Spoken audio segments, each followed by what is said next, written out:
इनका 3 नंबर देखते हैं। तो 3 नंबर में भी उसी तरह का क्वेश्चन है, 5 दिया है, फिर 2 बॉक्सेस दिए गए हैं, रिक्त खाने दिए गए हैं, और उसके बाद दिया है 9.1/2।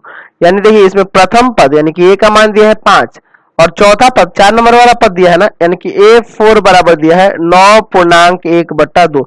अच्छा A4 का मतलब क्या है, A प्लस 3D ना, बराबर में कितना रहेगा 9 दूना 18 और 1 19/2।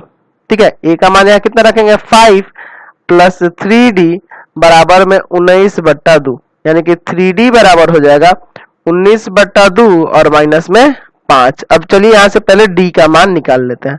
तो 3D बराबर, यहाँ एलसीएम ले लीजिए 2, यहाँ होगा 19 माइनस 10, यानी कि 3D बराबर हो गया आपका 9/2, यानी यहाँ से आप D का मान निकाल सकते हैं। D बराबर हो जाएगा 9/2 गुना में 3, यहाँ से ये कट जाएगा, यानी कि D का मान कितना आ गया 3/2 आ गया। तो A आ गया और D आ गया, तो अब तो आसानी से निकल सकता है ना। कौन कौन सा पद, दूसरा और तीसरा पद निकालना है, यानी A2 निकालना है। तो A2 के लिए आपको पता है A प्लस D, तो A का मान आपका कितना है 5 ना, और प्लस D का मान है आपके पास 3/2।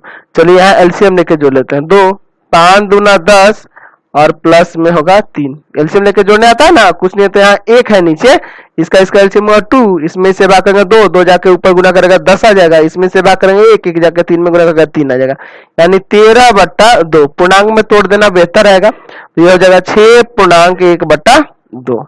चलिए उसके बाद तीसरा पद भी निकलना है। तो तीसरे के लिए A प्लस 2D ना, A का वैल्यू है 5 और 2 और D का वैल्यू है आपके पास 3/2। यहाँ 2 से 2 कट जाएगा, यानी 5 3 8 हो जाएगा। तो ये दोनों पद निकल गए। चलिए वहां भर सकते हैं या ऐसे भी छोड़ सकते हैं। चलिए इसका